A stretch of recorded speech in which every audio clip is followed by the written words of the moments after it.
before? Most likely, you've experienced some form of party. They say that it helps to shape us. A lot of times, it seems that it helps to build walls. And somehow, we create this facade of experience. I find that it's our personal baggage. Sometimes our personal baggage becomes so heavy because we've been carrying it for years and years and years. And instead of dumping and finding new pieces to replace the old and outdated and tattered and worn items, instead we keep them and it become part of us, and we miss the experience and the opportunity to appreciate the beauty and the new. So instead, what we do is we keep hold of the junk and we just continue to build on the junk, and it becomes heavier because now we have the junk that's hidden underneath all the new, and then somehow we continue to just resurface with the old stuff, and we mix the new with the old, and the old somehow seems to hold precedence over the new. Is that you? The sad truth is, some of us don't even know the baggage that we're carrying, because we've been carrying this for so long. It's a part of us. This is going to sound so nasty, but this is the only parable that I can think of. I always tell people, only new smelling people know that they smell. Seasoned smellers, you can forget about it. You ever go and take a crack? When you first start taking your crack, it stinks. But once you are in it for a while, say about 15 minutes, you sitting there, you scrolling through your phone, you on Facebook, Instagram, doing whatever, Snapchat, taking your selfies, doing your filters, checks and all that, doing whatever it is that you do while you sitting in there in the bathroom. You forget about what the smell like. Until somebody new walk into the bathroom, they might need something, they need to ask you a question, doing whatever it is they do.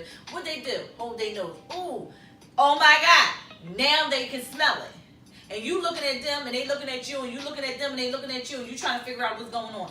Bingo, because they have come into the space. They are a new smeller to this whole stench. Or you walk out and you come back and you remember. Oh, now you can relive it. The same way with somebody who's walking around with issues. The same situation applies to them as well. What happens is you are now being reminded of the stench. The same situation with a person who's walking around with what? Baggage. You don't know your issues or your baggage until you are shown your situation. A person with baggage or issues do not know the issues a lot of times because you've been carrying it for so long. It's a part of you until you are ready to what? Unpack. So guess what? We're about to unpack, y'all. Y'all ready? Let's go. First thing, find the lesson.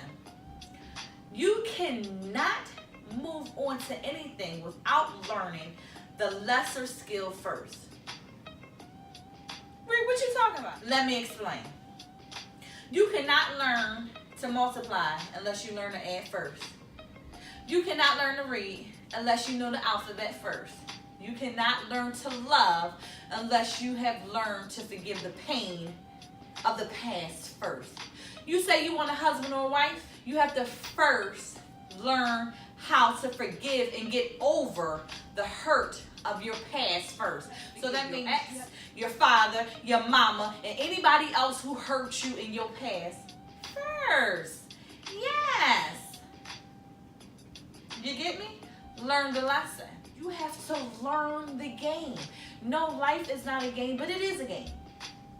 Whatever game it is that you're playing in life, you want to learn to master it. Whatever it is, you have to know the game in order to play. If the game is to be able to get 3 pairs, you have to sit down and learn the game and make sure that you are playing the game to your fullest potential. You may have lost the first hand, but when you come back in the second hand, Houston, you better watch out because I'm coming in for you. That means that you have learned the skill to it. So So you want to get better at it. For what? Not for the one of the past, but for the one of your future. Next up, allow yourself time to grieve. You've experienced a death. This death is called death of intimacy. This isn't something you just pack away in an emotional box and you never look at it again. No, it's still a death. And actually, sometimes it may be a little bit more difficult than a physical death, because at least with a physical death, you know that you are going to put this person to rest and you're never going to see this person again until what? You get to the heavenly gates or whatever it is, paradise, whatever it is that your faith believes in. At least you know that this person is going to go to rest. The moment we become intimate, emotionally and especially physically, two souls become one. And we marry. And then there's the breakup. And now the widow weeps. And without a proper funeral, burial, and a repast, you will find yourself lost and haunted. So you gotta rid yourself before you move on. Because you will continue to be haunted mentally, emotionally, but it also can lurk physically. Now, the time it takes for you to grieve is going to be different for each and every one of us, but you gotta grieve. And stop thinking that you gotta do it by yourself. What world do you come from? Because even in the physical death, don't we call on our world around us when we have death? It's okay. Just like with any other death, treat this one the same. Call on people. Because guess what? You may just need some words of comfort. You may need a meal. You may need a friend. You may need a card. Whatever it is that you need, allow that time to happen. And finally, the purge. Make sure you dump.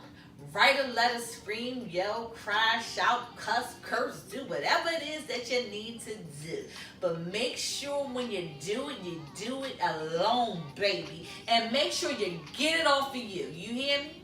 And you make sure you do it right. Because the point of this part, you are doing it alone. See, intimacy of death, you shouldn't be doing it alone. But when you're purging, you should be doing it alone. Because this is the time when you get by yourself and you go inwardly so you can pour it outwardly. So this is how I do it. I always tell people, get in your car and you ride alone. I turn my music on, roll my windows up, and I cry, I yell, I scream, I shout. And it isn't just within a relationship, it's with whoever it is that you are purging from. Girlfriend, boyfriend, friend, family member, whoever it is that you are dealing with issues with, and you need to get them off of you. You yell, scream, you tell them like it is. You hear what I'm saying? You give them the cuss out of all cuss outs. You tell them where they can stick it and put it. And then that is how you feel at that moment. And then you come back and you feel better about yourself. If you don't have a car, then do it at home. If you don't have a home by yourself, find a closet. If you don't have a closet, then I tell you to get a piece of paper. If you don't have a paper, you can't write, then baby, you better find something. But you find a way to get it up off of you.